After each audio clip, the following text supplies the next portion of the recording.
नमस्कार। बहुजन संवाद में आपका स्वागत है, अभिनंदन है। आ, इस समय देश बड़े ही उथल-पुथल के दौर से गुजर रहा है, जहाँ एक तरफ लोकतंत्र पर हमला दर हमला हो रहा है, सत्ता पक्ष कर रहा है। सड़क से लेकर के संसद तक विपक्ष की आवाज दबाने की कोशिश की जा रही है, जनता की आवाज दबाने की कोशिश की जा रही है। हमारे सारे सांसदों को जो प्रश्न पूछ सकते हैं, प्रश्न न पूछ सकें, इसके लिए उनको सदन से बाहर किया जा रहा है, संसद से बाहर किया जा रहा है। और संसद में एक तरफा भारतीय जनता पार्टी या उसके सहयोगी दल वहां ला करके धड़ाधड़ विधेयक पारित करवा रहे हैं। ऐसे विधेयक अगर ऐसे ही पारित करवाना है, बिना बहस के, बिना चर्चा के, बिना वोटिंग के, तो क्या जरूरत है संसद की? इतना बड़ा जो संसद भवन, उसको फिर से बनवाने की, इतना पैसा लगाने की क्या जरूरत थी? अपना ऐसे कर लेते, फरमान जारी कर देते। खैर, उसके विकल्प में जो एक बात निकल के आ रही है, वो पूरे देश के पैमाने पर ये है, जनता के बीच अकुराहट है कि हम किस तरीके से इस तानाशाही और बर्बर शासन का हम विकल्प प्रस्तुत करें। जाहिर सी बात है, विकल्प केवल राजनीति नहीं प्रस्तुत होगा, विकल्प की दशा होनी चाहिए, दिशा होनी चाहिए, नीति होनी चाहिए, न्यूनतम अपना साझा होना चाहिए। जाहिर सी बात है कि पूरे देश के पैमाने पर जितने भी लोग इस तरीके के हैं, सबको एकजुट होना चाहिए। एकजुटता का माहौल बना था। अपने नीतीश कुमार जी का प्रयास उसमें सराहनीय था। अपना वो निकले, 3-4 मीटिंगें भी हुई और इंडिया नाम जिस दिन पड़ा इस गठबंधन का, ये बौखलाहट आ गई भारतीय जनता पार्टी में और उनके तमाम अपना इलाज में। लेकिन पिछले दिनों जब विधानसभा चुनाव हुआ तो उसमें थोड़ा सा झटका लगा और झटका स्वाभाविक था। जितने भी दल है, छोटे दल है, बड़े दल है, हर राजनीतिक दल, हर व्यक्ति अपना विकास चाहता है, अपना विस्तार चाहता है। तो वहां पर हितों का टकराव हुआ और टकराव कुछ ज्यादा हो गया और फिर ऐसा लगने लगा एक समय कि यह क्या हुआ, क्या विकल्प नहीं बनेगा क्या?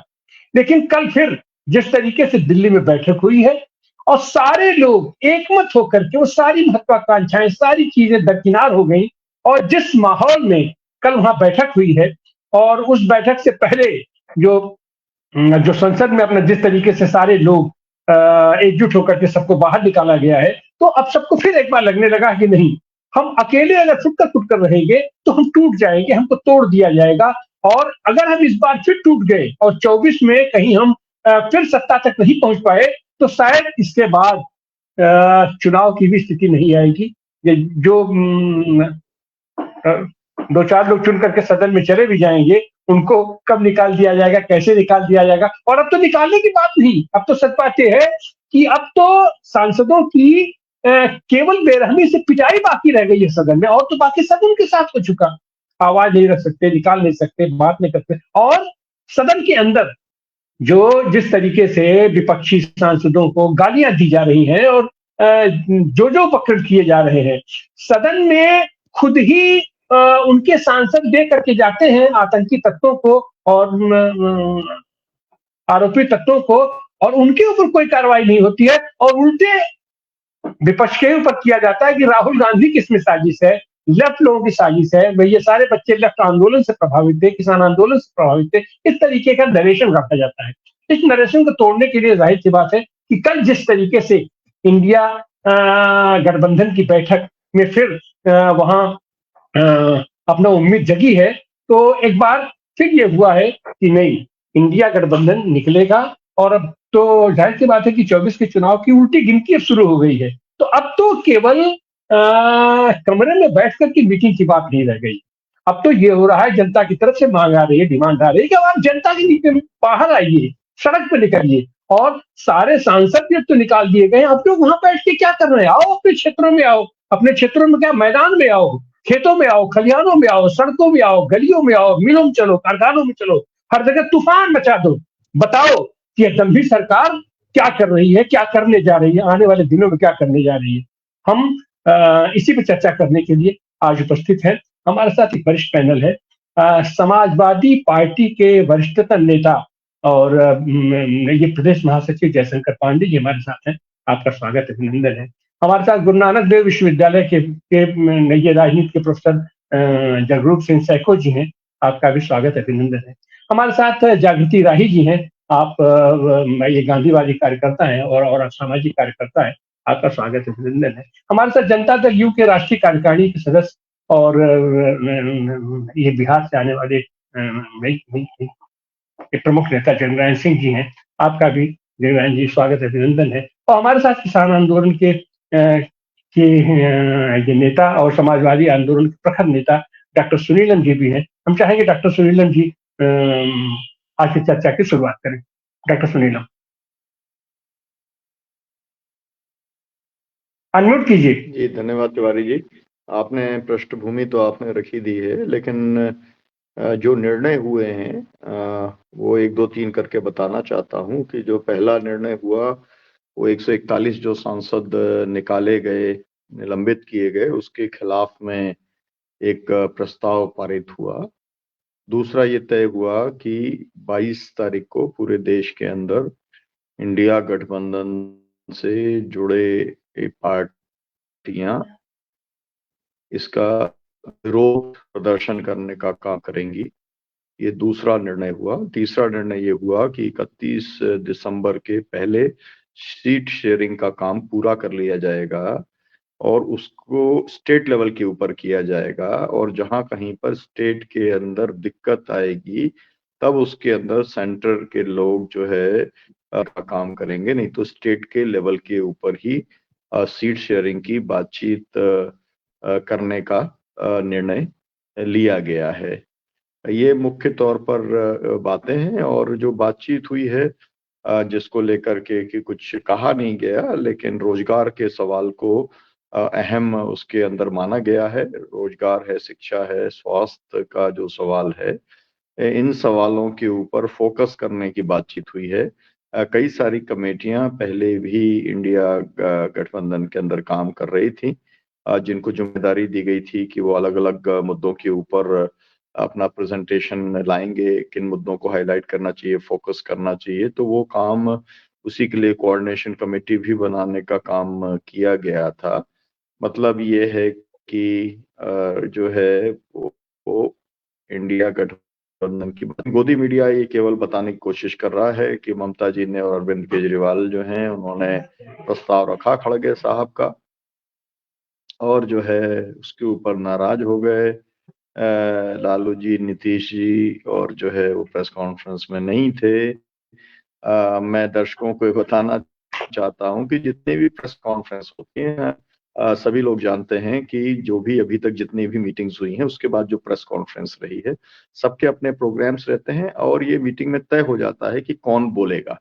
आपको मालूम 28 पार्टियों के नेता तो नहीं बोल सकते किसी भी प्रेस कॉन्फ्रेंस के अंदर, तो बोलेंगे तो 2-3 लोग।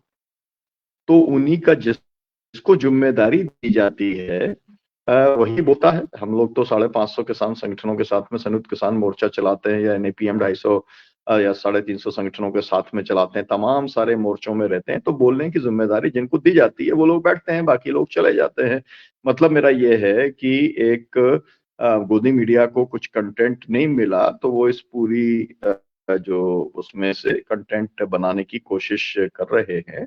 लेकिन अच्छी बात यह है कि खड़गे साहब ने उसकी जो है पूरा जो एक हो सकता था सबोटेज, उसकी हवा निकाल दी, और उन्होंने कहा कि पहले सब लोग जीत करके आओ, इसके बाद में हम लोग बातचीत करेंगे। और ये बात ठीक भी है कि पहले जीतना होगा, जीतने की रणनीति बनानी होगी, जीतने के मुद्दे तय करने पड़ेंगे, उसकी प्लानिंग बनानी पड़ेगी, रणनीति बनानी पड़ेगी, तभी कोई बात उसकी आगे बढ़ने वाली है। अब क्योंकि यूपी सबसे बड़ा प्रदेश है, और जो है उत्तर प्रदेश के बड़े अनुभवी नेता हमारे साथ में बैठे हुए हैं, जयशंकर पांडे जी, और वो भी आते अयोध्या से हैं, और आपको मालूम है कि यूपी के अंदर फिर से अब राम मंदिर का जो निर्माण एक जो है जनवरी के अंदर हो जाएगा, और लोकार्पण हो जाएगा। उसके बाद में फिर से जो है केंद्र के अंदर आ जाएगा अयोध्या।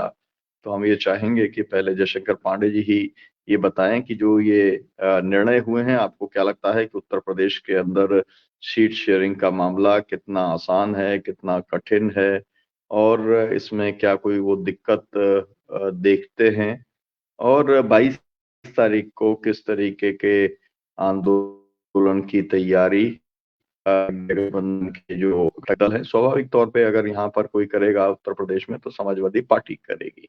तो ये सब बातें हैं, तो मैं चाहूंगा कि इसके ऊपर पांडे जी अपनी टिप्पणी रखें।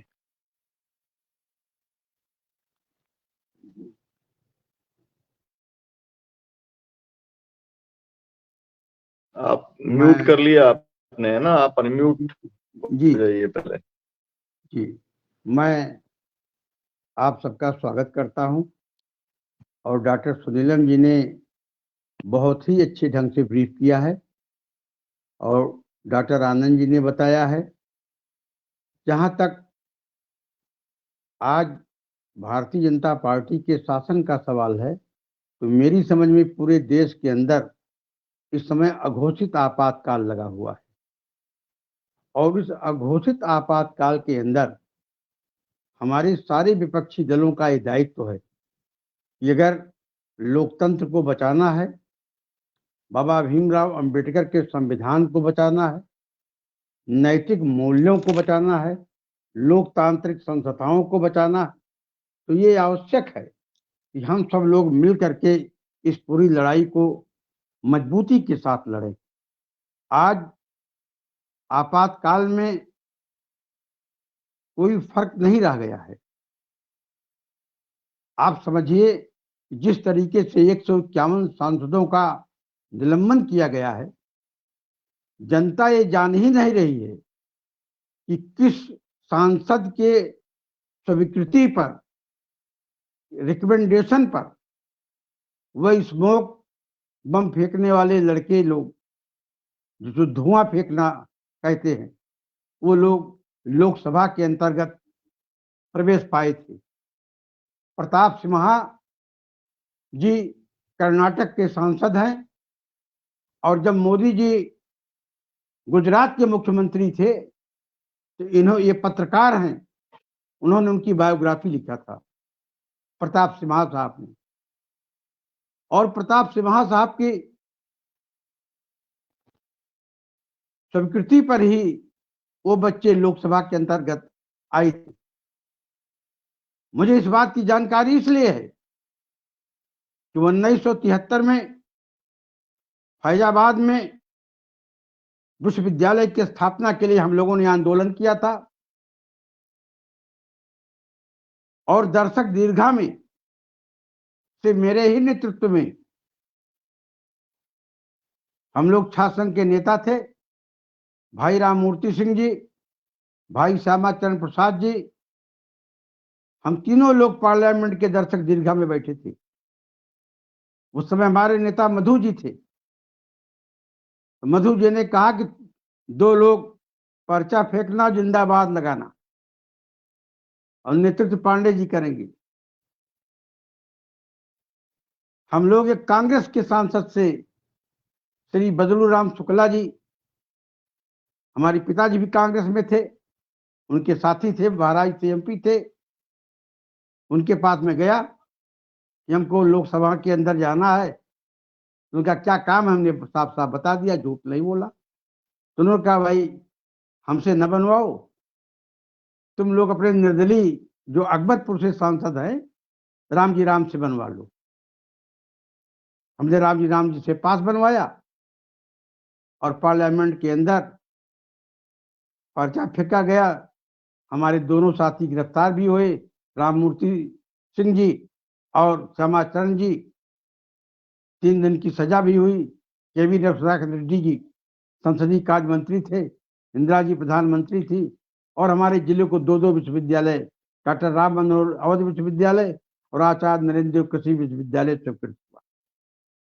तो मैं जानता हूं कि किसके रिकमेंडेशन पर कैसे प्रवेश मिलता है, और जिसके रिकमेंडेशन पर प्रवेश मिला उसको कोई पूछने वाला ही नहीं है, उसकी कोई जांच ही नहीं हुई है, और 151 विपक्ष के सांसद निलंबित कर दिए गए। तो मैं कहना चाहता हूं कि ये जो लोकतांत्रिक प्रक्रिया है भारतीय जनता पार्टी का, इनका संविधान में, लोकतांत्रिक मूल्यों में विश्वास ही नहीं है, और ये देश तानाशाही की ओर जा रहा है। बहुत समय पहले लाल कृष्ण आडवाणी जी से भी पूछा गया था कि क्या ये देश तानाशाही की ओर जा सकता है। उन्होंने भी स्वीकार किया था, कहा हाँ जा सकता है। आज मैं कहना चाहता हूं और मैं बधाई देना चाहता हूं इस देश के विपक्षी दलों को, जो सब लोग एक साथ बैठे। और जहां तक उत्तर प्रदेश का सवाल है, हमारे नेता समाजवादी पार्टी के राष्ट्रीय अध्यक्ष आदरणीय अखिलेश यादव जी बहुत सूझबूझ के नेता हैं। हमारे प्रदेश अध्यक्ष नरेश उत्तम पटेल जी, इन लोगों की मान्यता है कि हर कीमत पर इस देश के अंदर फासिस्टवादी सरकार को हराना है और इसको हराना चाहिए। जब तक ये हारेगी नहीं, तब तक ये लोकतांत्रिक व्यवस्था इस देश के अंदर मजबूत नहीं होगी, संविधान की रक्षा नहीं हो पाएगी और उत्तर प्रदेश इसमें भरपूर सहयोग आदरणीय अखिलेश यादव जी के नेतृत्व में करे। हमारा ये विचार है और 22 तारीख को ये कोशिश होगी कि इसमें ज्यादा से ज्यादा इन ताकतों का विरोध किया जाए। मैं आगे बढ़ता हूं और सलीम साहब हमारे साथ में जुड़ गए हैं। मैं उनसे ये जानना चाहूंगा कि जब इंडिया गठबंधन बना था तो एक नई ऊर्जा पूरे देश के अंदर दिखलाई पड़ी थी। विपक्ष के लोगों में, आम नागरिकों में भी ऐसे नागरिक जो किसी पार्टी में नहीं है, वो भी बहुत उत्साहित थे कि इंडिया गठबंधन बना है और अब मुकाबला बहुत रोचक हो जाएगा और इंडिया गठबंधन के पास में कुल जितना वोट है, एनडीए से ज्यादा उसके पास में वोट है, उसका ज्यादा जनाधार है। तो लोगों को एक उत्साह जो है वो बना था। क्या लगता है कल की जो मीटिंग हुई है, उस मीटिंग के अंदर जो निर्णय हुआ है, संघर्ष का जो ऐलान हुआ है 22 तारीख को पूरे देश में संघर्ष करने का, और जो एक टाइम लिमिट तय कर दी गई है कि 31 के पहले सीट शेयरिंग का काम भी हो जाना चाहिए, और रैली बातचीत भी हुई है, रैली की तारीख जो है जल्दी ही आ जाएगी कि कहाँ पे, जैसे पिछली बार भोपाल की रैली तय हुई थी कमलनाथ जी ने, फिर उसके बाद में कि उनके अपने आर्गुमेंट थे तो नहीं हो पाई थी वो, लेकिन अब कार्यक्रम भी उसका रैली का भी अभी जल्दी सामने आना है। तो आप क्या कहना चाहेंगे डॉक्टर सलीम खान साहब, कल के जो मीटिंग हुई उसके डेवलपमेंट को लेकर?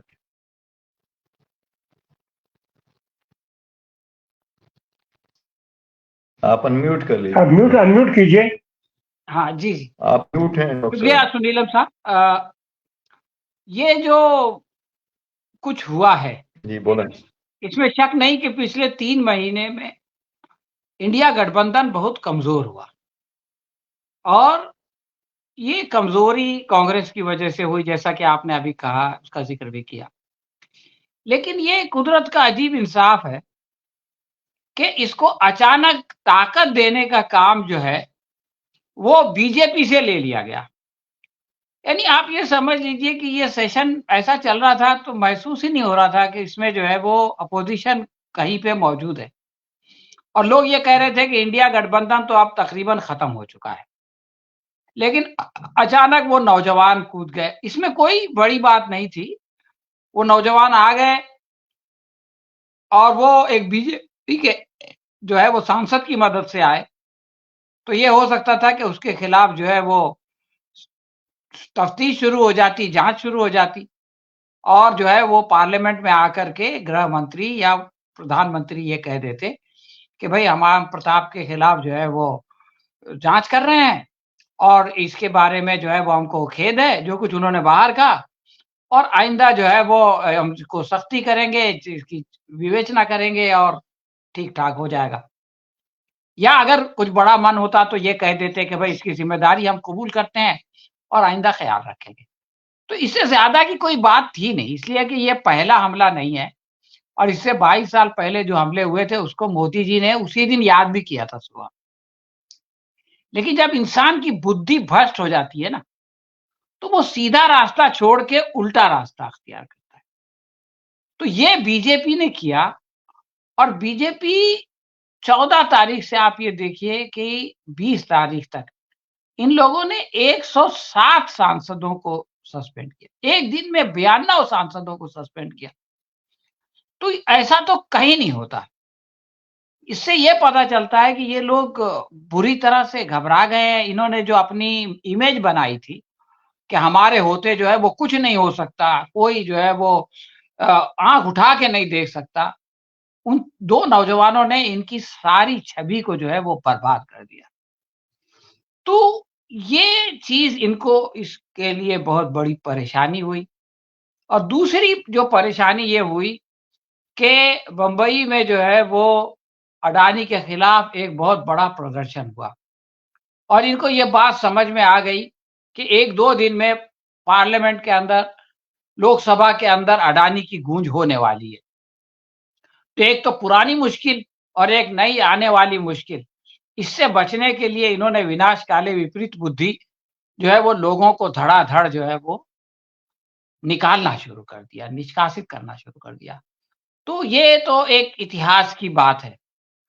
लेकिन ये कि इनके जो आर्ग्यूमेंट है इसका मैं इसके सिलसिले में 1-2 बात कहना चाहता हूँ। ये लोग पहले कह रहे हैं कि जाँच होनी चाहिए और दूसरे ये कह रहे हैं कि इसका राजनीतिक फ़ायदा नहीं उठाया जाना चाहिए। देखिए ये तो इसमें तो किसी की जान नहीं गई, कोई ज़ख्मी भी नहीं हुआ। लेकिन हिंदुस्तान में, भारत में सबसे बड़ा जो हमला है वो 26/11 का था, जो बम्बई में हुआ था।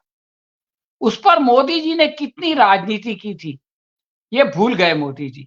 उन्होंने अहमदाबाद में प्रेस कॉन्फ्रेंस की, बम्बई में आके प्रेस कॉन्फ्रेंस की और उनके घर भी गए, हेमंत करकरे साहब के घर तक गए और मनमोहन सिंह ने तो किसी जाँच की जो है वो इंतज़ार नहीं किया, उसी दिन जो है वो देश के नाम संदेश दे दिया। लेकिन इन्होंने उसकी खूब आलोचना की। तो राजनीतिक फ़ायदा तो इन्होंने जी भर के इतनी बड़ी दुर्घटना का उठाया और अब ये कह रहे हैं कि भाई इसका कोई राजनीतिक फ़ायदा ना उठाया जाए। तो ये सरासर जो है वो मैं समझता हूँ कि और अडानी को बचाने की एक कोशिश है। दूसरी बात जो मैं कहना चाहता हूँ, वो ये है कि इस मुद्दे की तरफ से इतने सारे लोगों के निलंबित करने की तरफ से ध्यान हटाने के लिए इन्होंने एक नया तमाशा शुरू कर दिया।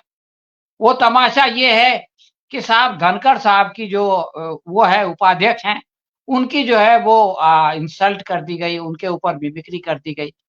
अरे मिमिक्री तो पार्लियामेंट के अंदर खुद प्रधानमंत्री कर चुके हैं। इसकी वीडियो सोशल मीडिया पे घूम रही है। और जब ये धनखड़ साहब वहां थे, पश्चिम बंगाल में गवर्नर थे, राज्यपाल थे, उस वक्त मोदी जी ने जाके कहा था दीदी ओ दीदी 2 मई और दीदी गई। उस वक्त इनकी समझ में नहीं आया क्या ममता बनर्जी जो है वो सीएम है और ये एक महिला है और उसका इस तरह से जो है वो मजाक उड़ाया जा रहा है। और अब ये कह रहे हैं कि साहब ये जो मेरे खिलाफ हुआ है ये मैं किसान का बेटा हूँ, किसान हूँ इसलिए हुआ है और मैं जाट हूँ इसलिए हुआ है। इनको गिनती करके देखना चाहिए कि जो 104 लोगों को इन्होंने निलंबित किया है उसमें कितने किसान हैं, उसमें कितने जाट हैं। उस वक्त ख्याल नहीं आया कि भाई आप जो है वो लोगों को निलंबित कर रहे हैं और वो किसान है। और धनखड़ साहब तो किसान है ही नहीं, धनखड़ साहब ने तो पूरी जिंदगी वकालत की है। तो बिला वजह जो है वो लोगों का ध्यान भटकाने के लिए अपनी इतनी बड़ी गलती की तरफ से। और आप ये देखिए कि इन्होंने 104 लोगों को तो पार्लियामेंट में आने से रोक दिया और खुद जो है वो भागे भागे फिर रहे हैं। प्रधानमंत्री अभी तक हमले के बाद पार्लियामेंट के अंदर पैर नहीं रखा उन्होंने। गृह मंत्री जब इतने सारे लोग निकल गए, मैदान साफ हो गया, तब ये आए और आकर के जो है वो नए बिल पेश किए। तो इन लोगों ने एक्चुअली अपोजिशन को, विपक्ष को एक जी बहुत बड़ा मुद्दा दे दिया।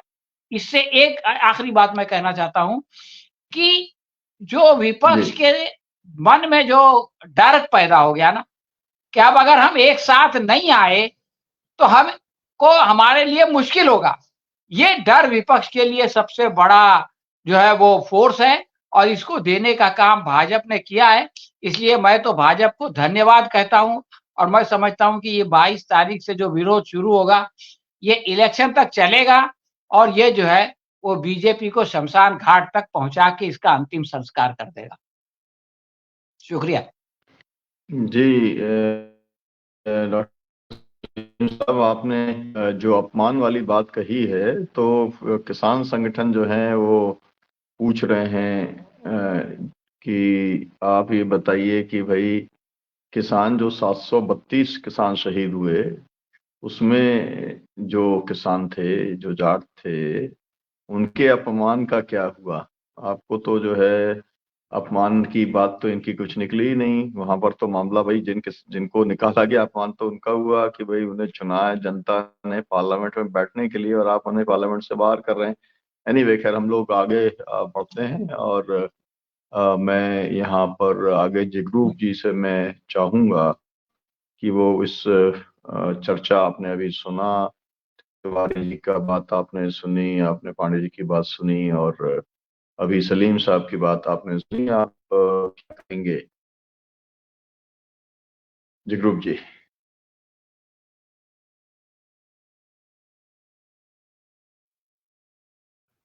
या हाँ बहुत शुक्रिया। मैंने जी की शंकर बात साहब जी। सुनी और महसूस भी कर रहे हैं। एक बात तो हमको लेके चलना पड़ेगा कि जो इन्होंने 2014 में जो नया रिपब्लिक शुरू किया, एक रिपब्लिक जो 1950 में शुरू हुआ था, एक नया रिपब्लिक जब ये नया मोदी सरकार आई है इन्होंने शुरू किया और 10 साल आते आते जो पहले रिपब्लिक में जो इंस्टीट्यूशनलाइज हुआ था, संस्थाएं बनी थी, चाहे वो पार्लियामेंट की बात चल रही है, किस तरीके से एग्जेक्टिव को या किस तरीके से जो जो वो है उनको चलाया जाता है। अब जुडिशियल सिस्टम प्रोसेस को कैसे डिमोलिश करने की बात की जा रही है, कैसे कन्फ्रंटेशंस क्रिएट की जा रही है। ह्यूमन राइट्स के इशू के ऊपर माई वे और हाई वे है। एक बात हम सबको ये जान लेना चाहिए कि अब हम उस मकाम पे पहुंच गए हैं, अगर इससे और आगे जाएंगे और ये और आगे लेके जाएंगे तो शायद हमारे से पीछे मुड़ना बहुत ज्यादा मुश्किल हो जाएगा।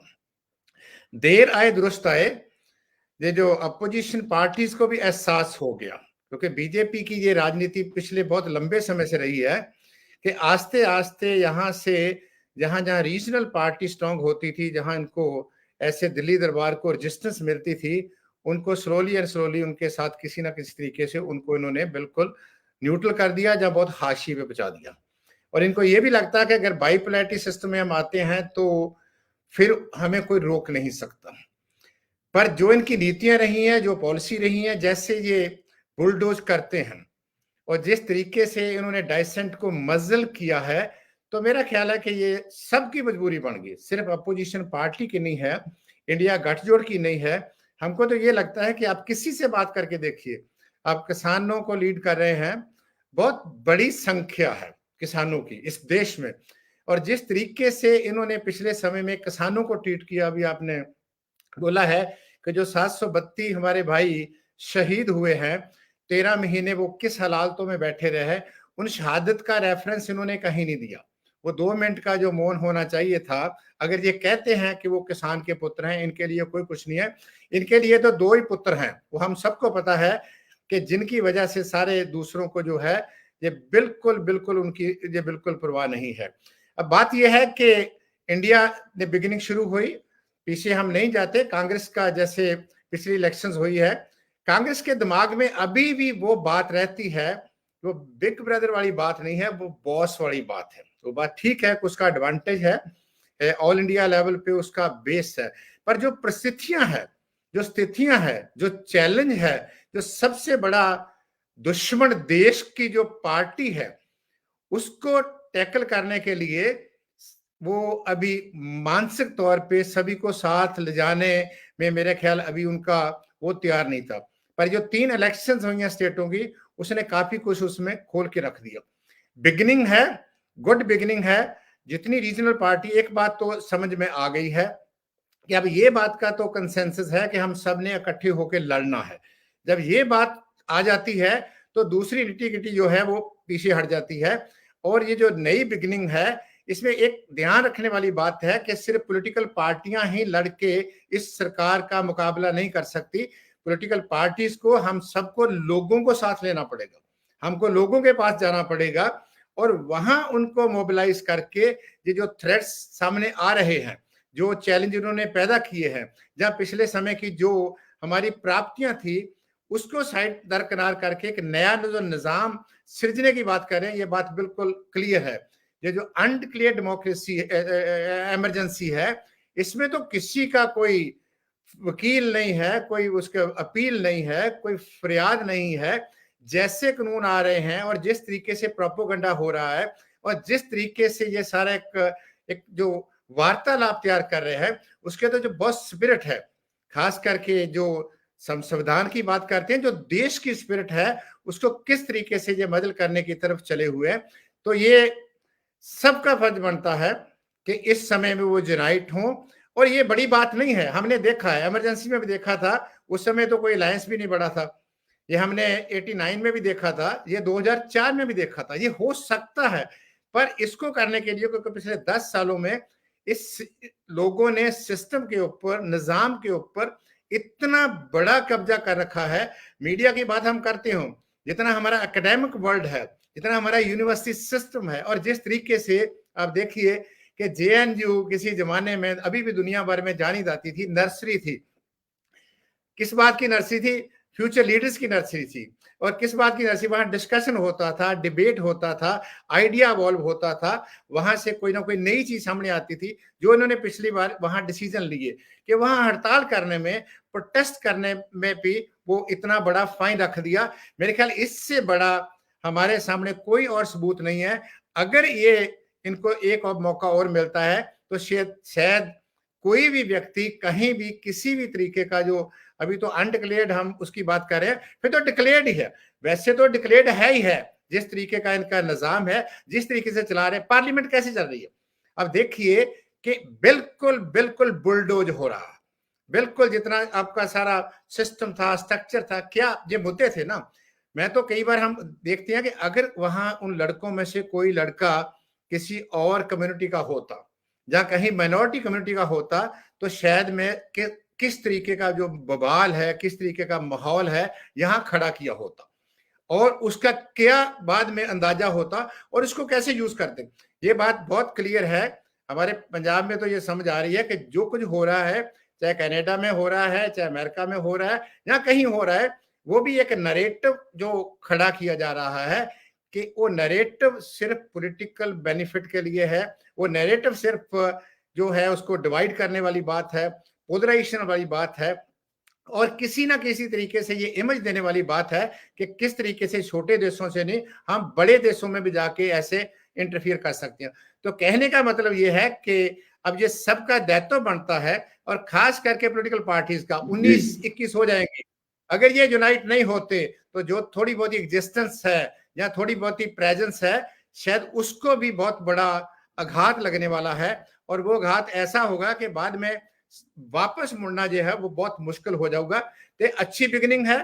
लीडर, खास करके बहुत रिस्पॉन्सिबल लीडर यहाँ बैठे हुए हैं, हमारी उनकी से भी निवेदन है, सबसे निवेदन है, यूपी बिहार बहुत इंपॉर्टेंट है, और उसके लिए अगर हमने कहीं ना कहीं एक नई स्पेस और नई पीढ़ी को देनी है, और इस निजाम को हमने रजिस्ट करना है, इस निजाम को हमने टाकरा करना है, और ताकि आने वाले समय में एक नया जो नया एक निजाम दोबारा शुरू किया जाए। और जो 10 साल से ये जो नया रिपब्लिक चल रहा है, जो इसमें हो रहा है, उसको वहां रोक के पुराना जो सिस्टम था हमारा, और उसको इंस्टीट्यूशनलाइज किया जाए, ताकि जो स्पिरिट ऑफ डेमोक्रेसी है, जहां जो हमारा डाइवर्सिटी है, जहां जो हमारा सबका मिलने जुलने वाली बात है, जहां जो इनकी जो नीतियां हैं, जिसमें पोलराइजेशन पक्का हर जगह ये इसको यूज करते हैं, उसको रोकना है। क्योंकि उसके जो कॉन्सिक्वेंसेस हो गए, वो शायद, ये तो बहुत दूर की बात है, किसी के भी बस में ना हो कि ऐसे हालात पैदा हो जाएं कि हम पता नहीं फिर कैसे पीछा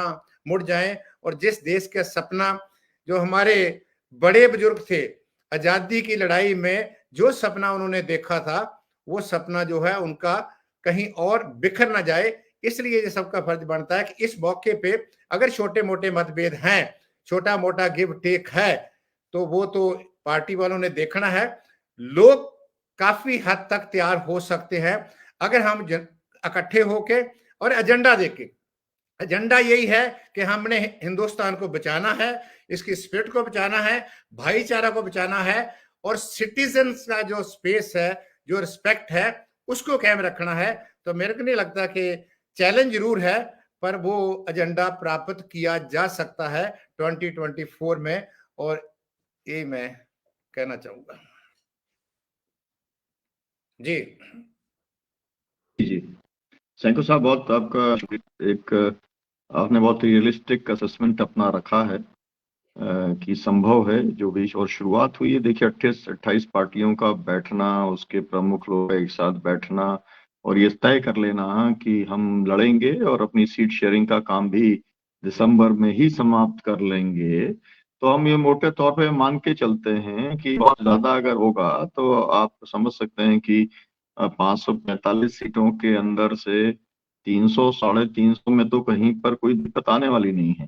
तो बाकी सीटों के ऊपर बातचीत होती रहेगी। तो एक मोटे तौर पर जो ही ये मैसेज जाएगा, जैसे मैं देखता हूँ कि महाराष्ट्र है तो महाराष्ट्र में कोई दिक्कत नहीं है, बिहार है वहां पर कोई दिक्कत नहीं है।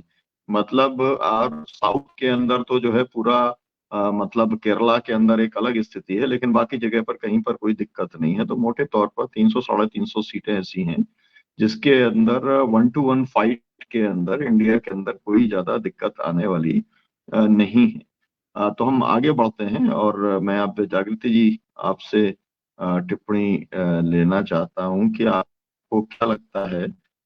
आप क्योंकि जन आंदोलनों से भी आप जुड़ी हुई हैं, उत्तर प्रदेश से आती हैं, वाराणसी जो है वो मुख्यमंत्री प्रधानमंत्री भी होते हैं और आप भी रिप्रेजेंट करती हैं। तो ये चाहते हैं कि इसको लेकर के क्या लोग क्या कहते हैं, ये इंडिया गठबंधन की जो मीटिंगें वगैरह होती हैं, जो निर्णय होती हैं, इसको लेकर के लोगों की तरफ से क्या आपको सुनने मिलता है? जी जागृति जी। लोगों की प्रतिक्रिया से पहले मैं चाहूंगी कि अपनी प्रतिक्रिया रख सकूं वहाँ पे, क्योंकि आज कल ही अभी मीटिंग हुई है और यहाँ बनारस की सिविल सोसाइटी, वैसे कहा जाए तो हम लोग भी एक साथ बैठे थे और बातचीत कल दिन भर हम लोग चर्चा में रहे और आज भी कार्यक्रम हो रहे हैं। इस तरह से एकजुटता तो लगातार अभियान के तहत सिविल सोसाइटी और आंदोलनों की बन रही है और पहले से शायद ज्यादा मजबूती से बनी हुई है।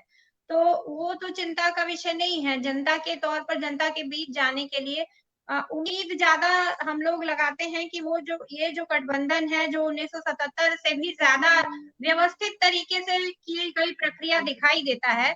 भले ही जेपी जैसा कद सामने न हो, लेकिन एक बहुत बढ़िया तरीके से गठबंधन हुआ है। लेकिन वो मजबूती के साथ 3-4 महीने केवल बचे हैं और उसमें अपनी प्रक्रियाएं चलाए तो ये एक पॉजिटिव उम्मीद भरा पूरा वो होगा, लड़ाई होगी अपने आप में। जो 22 तारीख से सड़कों पे उतरने की बात है और 141 सांसदों को बाहर करने की बात है, तो ये 15 करोड़ से ज्यादा हिंदुस्तानियों की आवाज को बाहर किया गया है संसद से। और इन्होंने जब सेंगुल की स्थापना की तो तभी तय था कि इनको ना संसद चाहिए, ना इनको विपक्ष चाहिए, ना इनको किसी तरह का कोई संविधान चाहिए। और वो उसी दिशा में बढ़ रहे हैं, जिसको सीधे कहें तो एक तानाशाही की दिशा है और उसमें किसी भी तरह की कोई डिस्कोर्स की कोई गुंजाइश रहने नहीं देते। विधेयक जो लाया गया जिसके लिए ये सब नाटक हो रहा है वो सीआरपीसी में बदलाव का विधेयक है, जिसका असर हर इंसान, हर नागरिक की जिंदगी पे पड़ने वाला है। और इन नेताओं में से भी बहुत सारे लोगों को जेल जाने की नौबत आने वाली है, जिस तरह का माहौल बनाया जा रहा है। मेरी चिंता ये है कि हम लोगों का भी डिस्कोर्स जो है वो मुद्दों की राजनीति खड़ी करने पे होना चाहिए, क्योंकि जो नीचे की जानकारी दूं तो हर मोहल्ले, हर जगह, हर गांव में राम मंदिर के आने की और ध्रुवीकरण की राजनीति शुरू हो गई है। शुरुआत हो गई है रामायण के, अखंड रामायण के पाठ से, लेकिन निबंध औरतों से लिखवाए जा रहे हैं, इनाम बांटे जा रहे हैं। ये सारे देश में ये प्रक्रिया अपनाई जा रही है। साउथ से ट्रेनों में भर भर के लोगों को लाकर काशी विश्वनाथ कॉरिडोर दिखाया जा रहा है। ये सारी चीजें जमीन पे उनकी तैयारी इस तरह से चल रही है। और हमारा जो इंडिया गठबंधन है वो किस तरह से मुद्दों पे, जनता के मुद्दों पे, बेरोजगारी और महंगाई पे और ये जो लोकतंत्र पर हमला है इसके ऊपर चुनाव को केंद्रित कर पाएंगे, लोगों को ये बात कैसे पहुंचा पाएंगे कि ये सब एकजुट हैं, ये बहुत बड़ी चुनौती है। और इसी चुनौती के तहत मुझे लगता है कि काम करने की जरूरत है हम लोगों को। और लोगों के बीच में ईवीएम एक बड़ा मुद्दा है, क्योंकि अभी जो सीएसडीएस की रिपोर्ट आई है 4 राज्यों के चुनाव के लिए, जल्दी बता दूं कि उसमें ये बिल्कुल नहीं है कि हम जो आसानी से यहाँ निष्कर्ष निकालते हैं बैठकर कि 5 किलो अनाज के ऊपर जो है लोगों ने इतना वोट किया। सच्चाई ये है कि आदिवासियों का, दलितों का और मुसलमानों का वोट बिल्कुल भी नहीं गया है।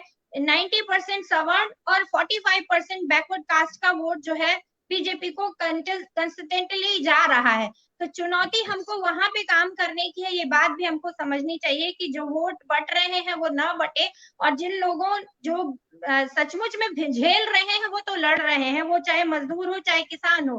तो और जमीन अधिग्रहण का मुद्दा एक बड़ा मुद्दा बन रहा है। तो इन सारे मुद्दों को हम लोग कैसे उठा पाएंगे, ये बात समझनी चाहिए। यूपी जोड़ो की यात्रा चल रही है। मैं याद दिलाना चाहती हूँ कि गांधी इन्हीं दिनों में नोआखली में घूम रहे थे 1947 में, और एक अकेला आदमी नंगे पैर 300 गांवों में 4 महीने में घूम करके सांप्रदायिक तनाव को रोकने की कोशिश कर रहा था, जिसकी उम्र 78 साल थी। तो किया तो जा सकता है, चुनौतियों को इस तरह से लड़ा जा सकता है, और वही स्थितियां हैं मेरे ख्याल से, उसी तरह की खतरनाक स्थितियां हैं। हम लोगों को इसी तरह से काम करने की जरूरत है। जो हम लोग अभी तक नहीं कर पा रहे हैं, असली मुद्दों पे सच्चाई से कहें तो बहस करना को केंद्रित करना, वो ये है कि बीजेपी के अंदर क्या हो रहा है। तानाशाही केवल देश में नहीं आ रही है, वो बीजेपी के अंदर भी नेताओं की का खात्मा, मंदिर के उद्घाटन के समय आडवाणी जी और मुरली मनोहर जोशी को और उमा भारती को मना कर दिया जाता है आने से, कि आपको नहीं आना। दूसरी तरफ ये हो रहा है कि जितने क्षेत्रीय क्षत्रप और जनाधार वाले बीजेपी के नेता हैं उनको भी खत्म किया जा रहा है। तो लोकतंत्र तो उनकी पार्टी में भी खत्म हो रहा है। हमें लगता है हम लोगों को इस पे ज्यादा चर्चा करने की जरूरत है कि जिसको वो दुनिया की सबसे बड़ी 18 करोड़ लोगों की पार्टी बताते हैं, उस पार्टी में अब कोई नेता नहीं है, सिर्फ वही लोग हैं जो एक बड़े अभिनेता के सामने कोर्निश बजाते रहते हैं। तो इन मुद्दों पे भी हमको चर्चा करनी चाहिए, बजाय इसके कि हम इस पे ध्यान दिलाएं कि इंडिया गठबंधन में कौन किसके साथ लड़ रहा है और कौन किसके साथ बात नहीं कर रहा है और कौन किसको कर रहा है। देखने की जरूरत है कि लोकतंत्र पे हमला किधर से हो रहा है और उनको चिन्हित किए जाने की जरूरत है, और असली मुद्दों पे लड़ाई को खड़े करने की जरूरत है। लोग जिस तरह से तबाह है, परेशान है, ये अपने आप में हम लोगों को भी गहराई से समझने की जरूरत है कि ये जीत क्यों जाते हैं, और ईवीएम में एक बड़ा मुद्दा फिर से बनेगा, ये मुझे लगता है। धन्यवाद।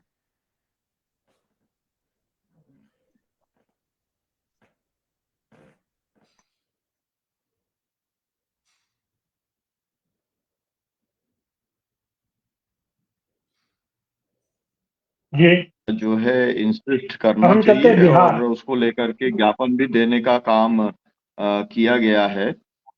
मैं आगे बढ़ता हूं और जगनारायण जी हैं, जनता दल यू के हैं। जगनारायण जी, बिहार को लेकर के काफी चर्चा चलती है। ये पूरी प्रक्रिया जो है वो नीतीश जी ने इसको शुरू किया, उनकी बहुत ही महत्वपूर्ण इसके अंदर भूमिका रही। दिल्ली आए, लोगों से मिले, लेकिन अभी जो चर्चा है वो चल रही है, वो ये चल रही है कि वो बहुत नाराज हैं। हालांकि उन्होंने ये कहा है कि भाई ये फालतू बातों का कोई मतलब नहीं है, हम लोग जो है अपने काम के अंदर लगे हुए हैं। तो एक तो ये कि आप इसके संबंध में क्या कहना चाहेंगे, जो अफवाहें चल रही हैं सोशल मीडिया के ऊपर, गोदी मीडिया के ऊपर।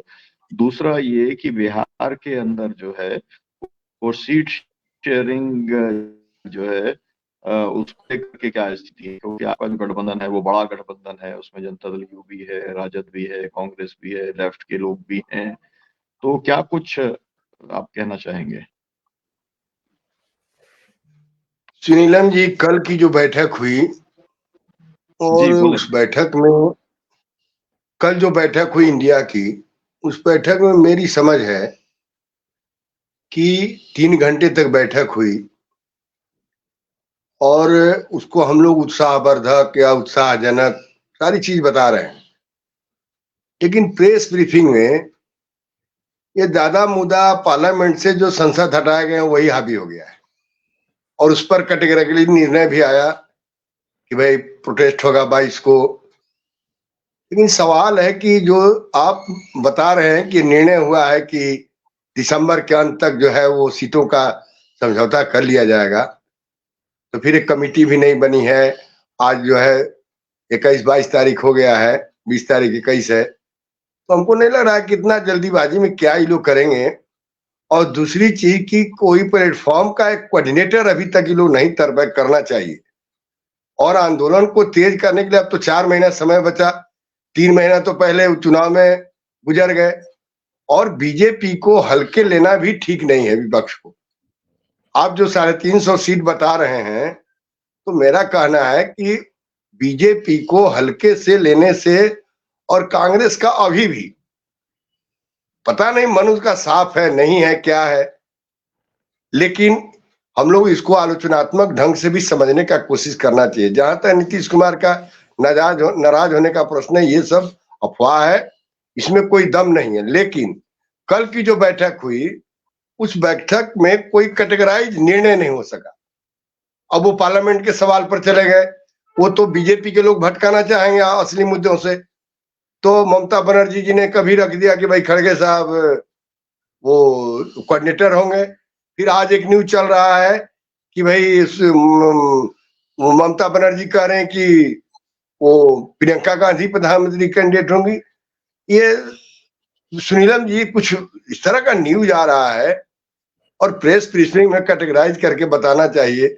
जहां रैली करनी है उसको लिए एक कोऑर्डिनेशन कमेटी बना के बैठ जाना चाहिए, तय करना चाहिए। अब विलम्ब हो रहा है, इससे इस गठबंधन में थोड़ा परेशानी हो रहा है। अभी तक जो बैठक हो रही है वो सही जा रहा है, लेकिन इसके व्यवहारिक पक्ष को भी, इसके जो प्रॉब्लम है उसको भी करने का प्रयास करना चाहिए। और कांग्रेस शुरू से इसमें अभी तक पता नहीं उनका क्या समझ है, कैसे काम करना चाहते हैं। तो इसलिए वो बोल रहे थे बॉसिज्म का, और खान साहब बोल रहे हैं मिमिक्रिंग का। यदि मोदी मिमिक्रिंग करता है, किसी का अपमान करता है भारतीय जनता पार्टी के लोग, तो हम प्रतिबद्ध लोग हैं, हम उसका जवाब उस कल्चर से, उस संस्कृति से देना नहीं चाहते हैं। हम लोकतंत्र की रक्षा के लिए निकले हुए हैं, हम संविधान की रक्षा करना चाहते हैं। वो तो संविधान को बेचने वाले हैं, देश को बेचने वाले हैं। तो हमारा जो भी एक्शन हो, हमारी समझ है कि वो जो है शालीनता में हो, उसकी एक समर्पण हो, उसके सैद्धांतिक आधार हो। इसलिए भाजपा जो कर रही है उससे हम लोगों को अलग रखना पड़ेगा, तभी देश के लोग आप हमारे साथ गोलबंद होकर के हमको वोट करेंगे। जयप्रकाश जी के आंदोलन में जिस तरह से लोग खड़े थे, स्टॉलवर्ड पर्सनालिटी थे, लोग लगे हुए थे, तो आंदोलन के बिना वो काम बहुत बेहतर बनने की उम्मीद नहीं होती है। अब नीतीश कुमार हैं या मान लीजिए कि अखिलेश जी हैं, क्या है, अभी कमेटियां बनने में इनको लग जाएगा 15 दिन। इसलिए मेरी राय है और माध्यम कहना चाहता हूं कि इसमें थोड़ा तत्परता बरती जाए। अभी तक ये जो बैठक इंडिया की चल रही है वो सकारात्मक बढ़ रही है, और इसको तेजी से और नहीं किया जाएगा तो 4 महीना इतने बड़े देश के लिए कोई ज्यादा समय नहीं होता है। इसलिए कमेटी बना करके, अब मान लीजिए कल बैठक हुई है, आज कल में कोई कमेटी घोषित हो जाए लोकल में, तो उससे बात बनेगी, भाई बातचीत चल रही है। विलम्ब होने से वो 3 महीना, चुनाव में 3 महीना चला गया, इसलिए बहुत कठिनाई हो रही है। इस पर खास करके कांग्रेस पार्टी को जो ध्यान देना चाहिए कि भाई जल्दी से जल्दी इस काम को निपटाया जाए, तब जो है बीजेपी से मुकाबला हो सकता है। क्योंकि हिंदी बेल्ट में जो आप 350 उधर देख रहे हैं, तो हिंदी बेल्ट में कितनी सीटें हैं देखिए, हवा भी बन जाता है, फ्लोटिंग वोट भी रहता है मुद्दा बिगड़ने पर। इसलिए हम लोग की समझ है कि इसको तत्परता से और सीरियसली किया जाए, अपने हिसाब से करने से। चूंकि रीजन जो है, कार्ल मार्क्स कहा कि reason always existed but not in reasonable form. तो विवेक है, परिस्थिति है, लेकिन उसको किस तरह से धारदार बनाया जाए, सुनीलन जी इस पर इंडिया गठबंधन के वरिष्ठ नेताओं को और पार्टियों को सोचना चाहिए, जिससे हमारे गठबंधन का धार बन सके, और खास करके उत्तर भारत में उसको उखाड़ फेंके। उत्तर भारत ही है उसका बेस, इधर नहीं उखड़ेगा। 2-3 प्रांत बहुत महत्वपूर्ण है, बिहार है, यूपी है, यहाँ से 125-120 सीट है। तो इन सीटों को वो हल्के से न लिया जाए। और ये हिंदी बेल्ट है, काऊ बेल्ट है, यहाँ धर्म का भी ज्यादा प्रभाव है। तो इस तरह से अंदर में क्या बातें हुई उसका फैसला बहुत साफ नहीं है। और आप यही अब पार्लियामेंट से निकालेंगे, 22 को आंदोलन करेंगे, कमेटी बनाएंगे, तो इसलिए विलम्ब हो रहा है।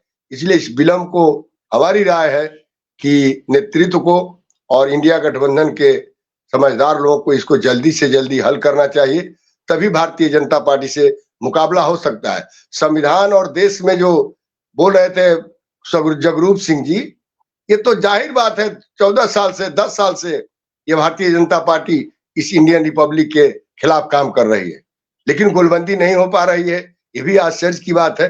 कहाँ कमी है, इन चीजों को भी हम लोग को ध्यान देना चाहिए और हम निवेदन करेंगे, आग्रह करेंगे आपके माध्यम से कि इंडिया गठबंधन के लोगों को जल्दीबाजी में तत्पर होकर के इन कामों को निपटा कर एक प्लेटफॉर्म तैयार करना चाहिए। ठीक है, नमस्कार। बहुत बहुत शुक्रिया आपका। मैं आगे बढ़ता हूं। मैं ये एक तो पहले ये कहना चाहता हूं, तिवारी जी आगे इसको कंडक्ट करेंगे। मैं ये कहना चाह रहा हूं कि बहुत जल्दबाजी से बहुत सारी गड़बड़ें हो सकती हैं।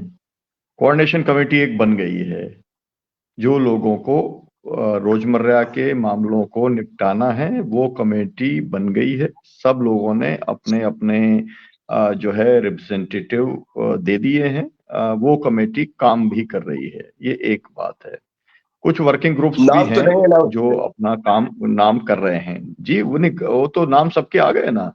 अब पिछली मीटिंग के बॉम्बे की मीटिंग के अंदर ही कोऑर्डिनेशन कमेटी बना दी गई थी और वो नाम जो है पब्लिक कर दिए गए थे।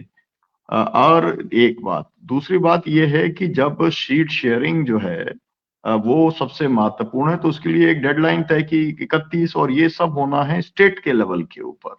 और स्टेट के अंदर जो है, जैसे बिहार है, तो बिहार में तो एक कोऑर्डिनेशन कमेटी है ना। कोऑर्डिनेशन कमेटी की कई बार आपके यहाँ पर मीटिंगें हो चुकी हैं। वो मेरी भी जानकारी में है। जनता दल यू से जो लोग जाते हैं, आरजेडी से जो लोग जाते हैं या लेफ्ट से जो लोग जाते हैं, उनसे बातचीत है। तो वहां पर कोऑर्डिनेशन एक बना हुआ है। तो मुझे लगता है क्योंकि इस समय पार्लियामेंट चल रही थी और पूरे देश को ये दिखलाई पड़ रहा है कि कितना बड़ा इंजस्टिस किया जा रहा है, 141 सांसदों को निकाला जा रहा है, तो उसको हाईलाइट करना जरूरी है, क्योंकि 22 तारीख को तो पार्लियामेंट समाप्त हो जाएगी। तो मुझको ऐसा लगता है बहुत जल्दी आप फैसला करो।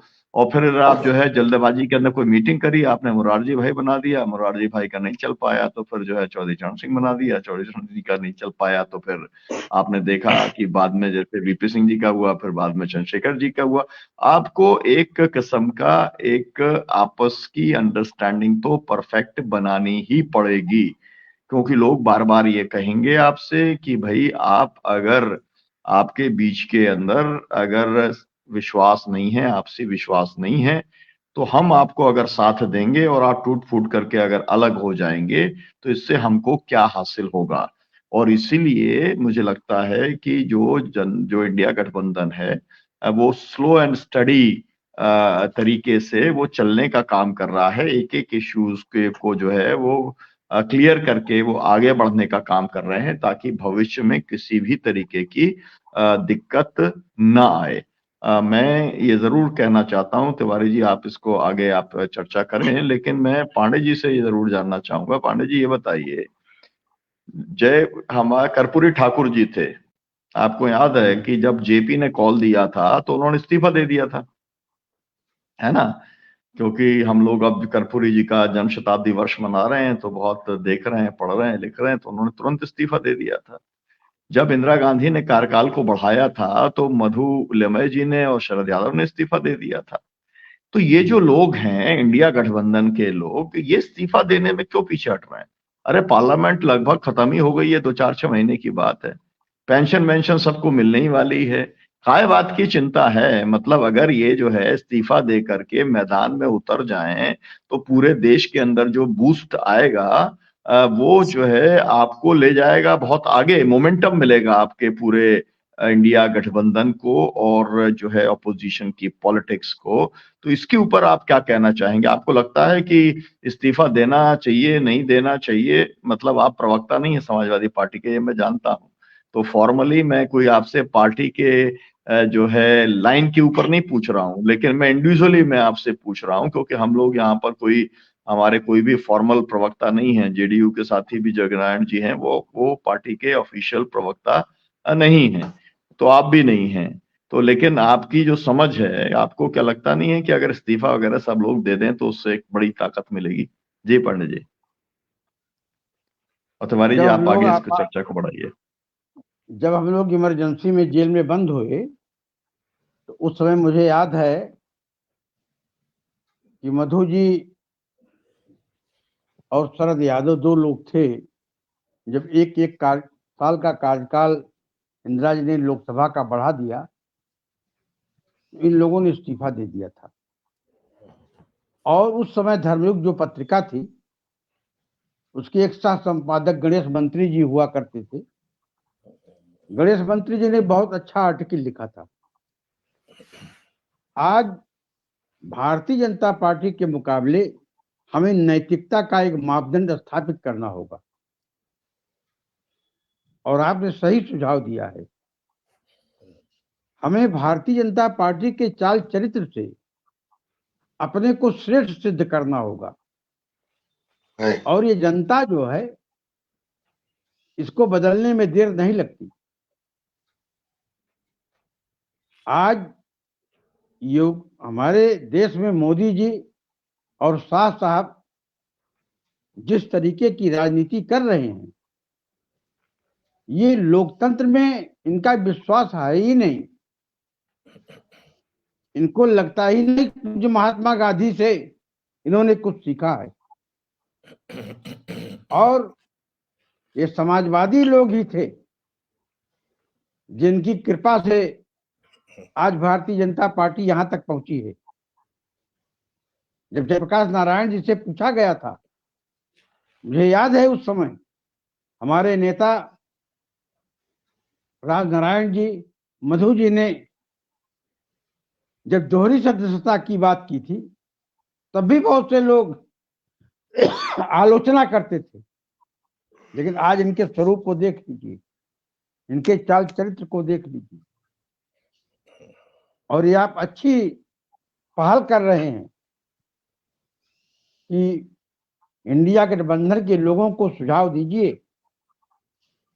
कि एक व्यापक लोकतंत्र की हिफाजत के लिए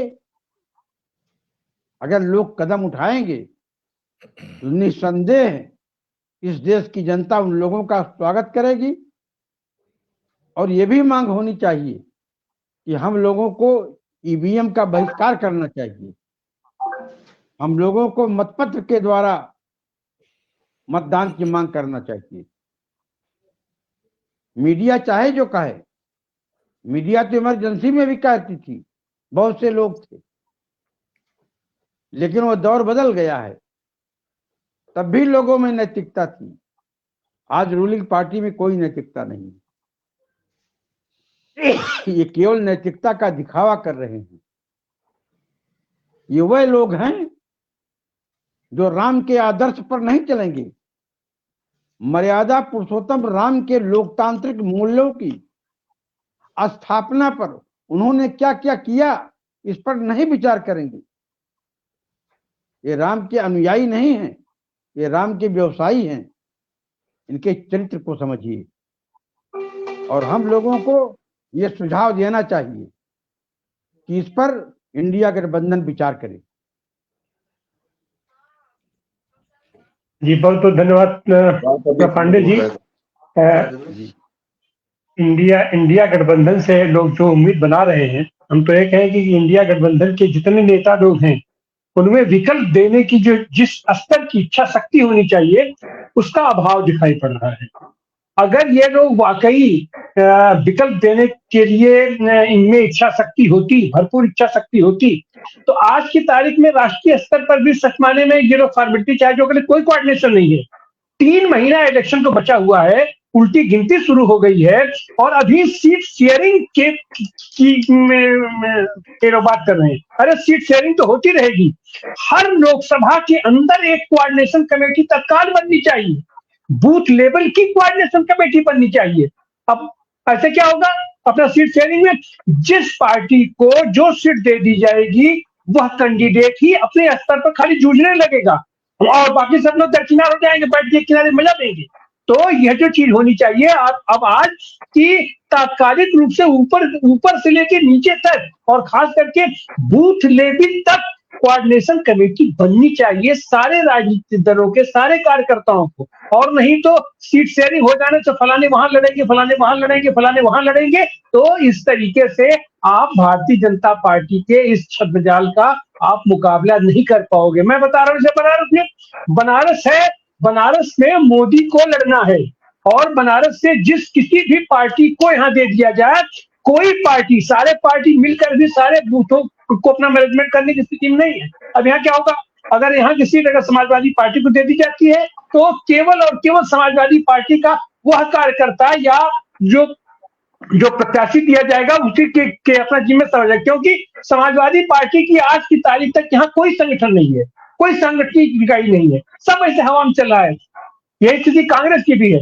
तो सबसे पहली तो अब आवश्यकता है कि देश के स्तर से, सिर्फ से लेकर के राजनीतिक और बूथ लेवल तक का कोऑर्डिनेशन कमेटी तत्काल एक आंदोलन के तहत इसको करना चाहिए। और अगर आप ऐसा नहीं कहेंगे तो आप ऐसे ही आप सपना आप देखते रहिए, भगवान भरोसे आप ये राम का भरोसा भारतीय जनता पार्टी कर सकती है उसके भरोसे पालेगी, लेकिन वो अभी उनके भरोसे नहीं चलती है। उसके पास साधन है, उसके पास मीडिया है, उसके पास सत्ता है, उसके पास छद्म है। ऐसे धुरिया पहलवान से हमें लड़ना है जो केवल छद्म का आनंद बढ़ा करके लड़ना है।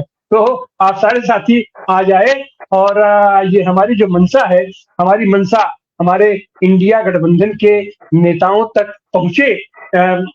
यह जो चौथी मीटिंग हुई है इसके बीच का जो गर्द गुबार था थोड़ा छटा है, लेकिन अब यह गर्द गुबार हम कब तक छांटते रहेंगे, बार बार छांटते रहेंगे, कैसे छांटेंगे? अभी दूरी बहुत दूर है, दिल्ली बहुत दूर है और हमारी गति, हमारे हमारे ये सफर की गति बहुत ही धीमी है। इस धीमी गति से कैसे हम मुकाबला कर पाएंगे हम तो नहीं जानते। हाँ, जनता ज्यादा सक्रिय है। अब मैं बताऊं, बनारस में इन राजनीतिक दलों से ज्यादा सक्रिय यहाँ का नागरिक समाज है, सामाजिक समाज है। सामाजिक समाज, नागरिक समाज, जिसकी जितनी औकात हैसियत है, सब लोग लगातार बैठ के कर रहे हैं, लगातार मिल के कर रहे हैं, डोर टू डोर कैंपेन भी कर रहे हैं, नागरिक समाज कर रहा है। लेकिन राजनीतिक दलों की तरफ से कहीं कोई प्रतिनिधि नहीं है, क्योंकि वो सांगठनिक ढांचा ही नहीं है। मैं बताना चाहूंगा पांडे जी को खास करके, समाजवादी पार्टी का यहाँ कोई ढांचा नहीं है। एक एक ठो अध्यक्ष को खाली फरमान दे करके भेज दिया गया है। एक अध्यक्ष क्या करेगा? तो ये सब चीजें, और ये चीजें पूरे देश के स्तर पर, हर लोकसभा स्तर पर होनी चाहिए, तभी हम इसका मुकाबला कर पाएंगे। और नहीं तो आप सारे साथी आए, बहुत बहुत धन्यवाद आपका। डॉक्टर सलीम साहब जुड़े, अपना जगनारायण जी जुड़े, सैको जी जुड़े, अपने सुरेंद्र जी जुड़े, जयशंकर पांडे जी जुड़े, जागृति राय जुड़ी। आप सारे साथियों के कल हम फिर एक नए विषय के साथ आपके सामने उपस्थित होंगे। हमारा प्रयास है, हम जो कर सकते हैं जनता के बीच जन चेतना जागृत करना।